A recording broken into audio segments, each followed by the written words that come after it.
Hello, everybody. Today's topic is a bit different from my regular ones, but I am deciding to make it on motivation and ambition. So this video is for anyone who's looking for motivation or ambition in their lives. But first, check out this clip. Have you looked at my website? The link is given inside the video's description box. The real life factual story I'm going to discuss of 3 examples, and this is a story time video. So I'm going to talk about 3 examples, and then we're going to judge them accordingly. And it's about these 3 men who defeated the odds and overcame the impossible in their lives. So the first example I'm going to discuss is about a Japanese soldier during World War II.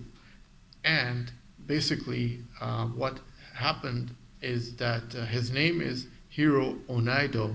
Once you hear the story, then you decide for yourself. I'm not going to just summarize the story. I'm going to say from the beginning.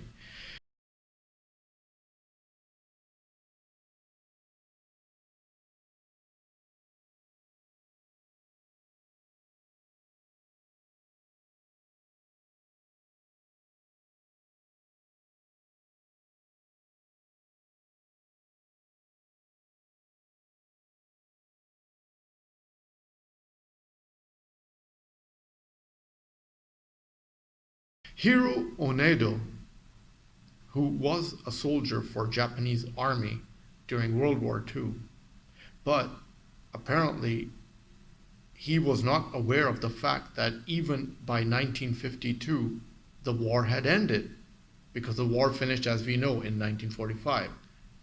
All the sides sat down and signed an agreement, especially the Emperor of Japan back then. However, this guy Onedo, he decided to continue to fight in the Pacific Islands, where thousands of soldiers were still fighting scattered all over these Japanese islands. But what happened was, one day, many years after the war had ended, the villagers who lived near these soldiers in these forests, Onedo found out that he decided to burn some of their farming crops due to exactly using war bombs that he had and military tactics, which he did. But the villagers got mad, and then they decided to take action in their own hands. And then they took up weapons and arms, and they went and hunted him. And eventually they captured him. And during interrogation, he revealed back in his mind that the war is still going on. Now that's scary. And even after 1959, the guy kept hiding in forests and fighting for his cause. Now that's what I call a die-hard soldier.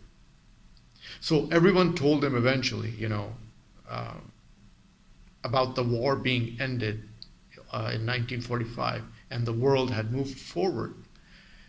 So he began a redemption campaign for himself living in the modern Japan, and where he decided that everyone was secular and modern. Therefore, in his patriot mindset, it was not worth it to stick around in Japan anymore for being patriotic elements. Also towards the Japanese emperor anymore. In 1970, he immigrated to Brazil, where he found his world, and later he died there as well.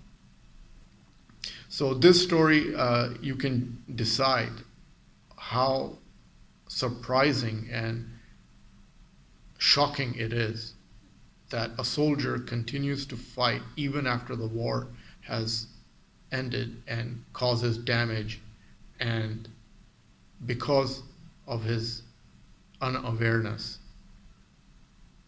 And similarly, in the next example, we have Dave Mustaine, who is a former Metallica band member.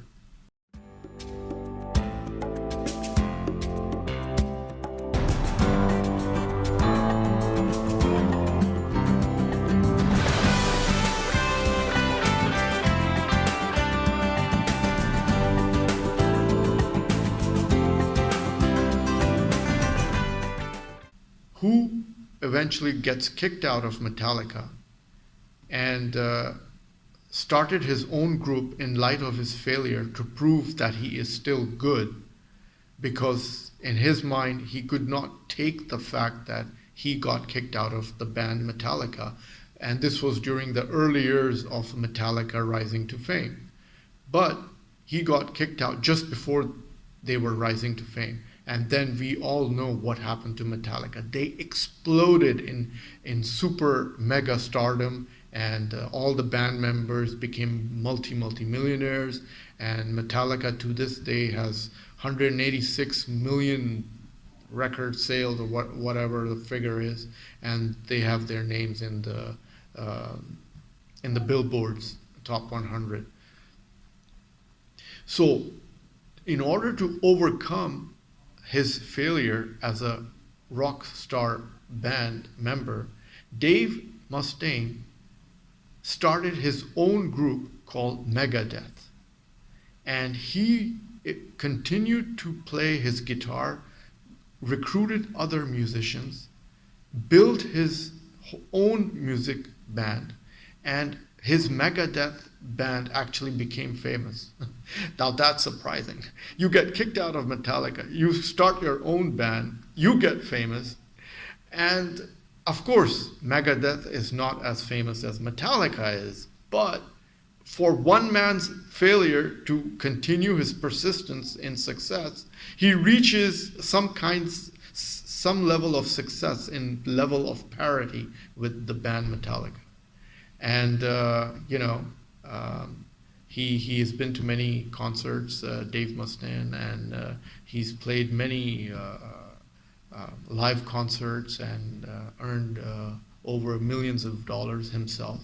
And just for staying persistent to prove to the world that he's good, and or in his way, that he wanted to make a point to the former band members of Metallica that he's so good, because in his mind, even though he reached the fame level of Metallica by creating a band called Megadeth and rising to fame, in his mind he's still a failure, because he still thinks that he got booted out of Metallica, he didn't achieve that level of success, so he had to prove himself that he's still that good.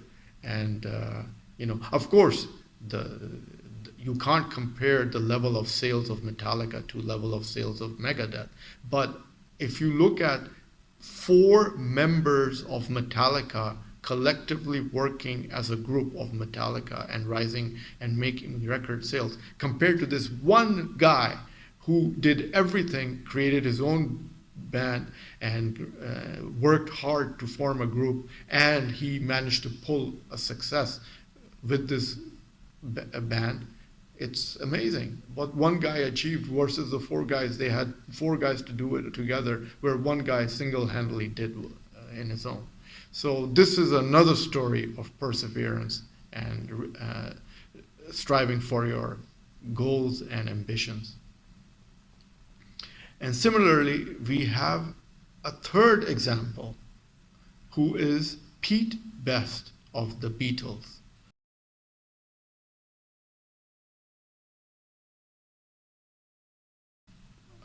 Who is a former member, who also happened to get kicked out of Beatles group. Just before the group Beatles rose to fame and exploded in the music industry back in 1960s, he is also known as the drummer of the English rock band The Beatles, who dismissed immediately prior to the band achieving worldwide fame. Fired from the group in 1962 after playing drums as Beatle for the previous 2 years in Germany and England, he started his own band, the Pete Best Four. He later joined and started many bands over the years. He is one of the several people who have been referred to as the fifth Beatle. Now, we all know who is the Beatles. They're pretty popular, one of the most popular groups in the world.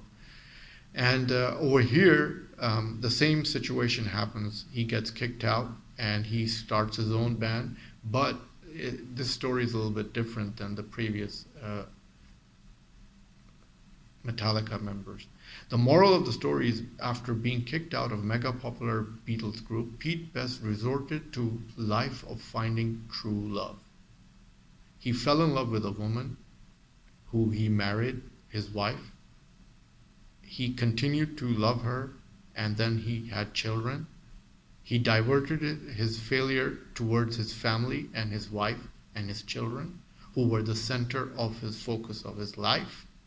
Then, living on a life of simplicity, he managed to overcome his ouster from the Beatles band and somehow continue his simple life onwards.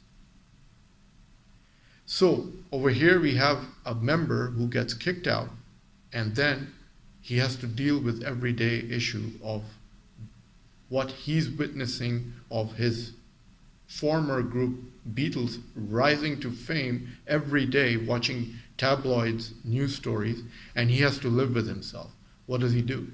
He ignores all the fame of the Beatles instead of, doing something rash, and he focuses on his life, on his wife. Then he has children. He focuses his life on his kids and helps them to grow up into good citizens. And in the end, he becomes a simple man. And he's happy where he is, amazingly. And I did more research into the story, and basically for the work he did in Beatles, and the Beatles group decided that Paul McCartney, that they're going to give him royalties. And because of his work in 1962 as a Beatle member, he got some money from the Beatles group. And we're not talking about like a couple of thousands of dollars. We're talking about millions of dollars, because Beatles, one album made so much money, so they gave him a cut of the royalty for his work. How much money did Pete Best get? When the compilation album Anthology 1 was released in 1995, Pete Best received his share of royalties.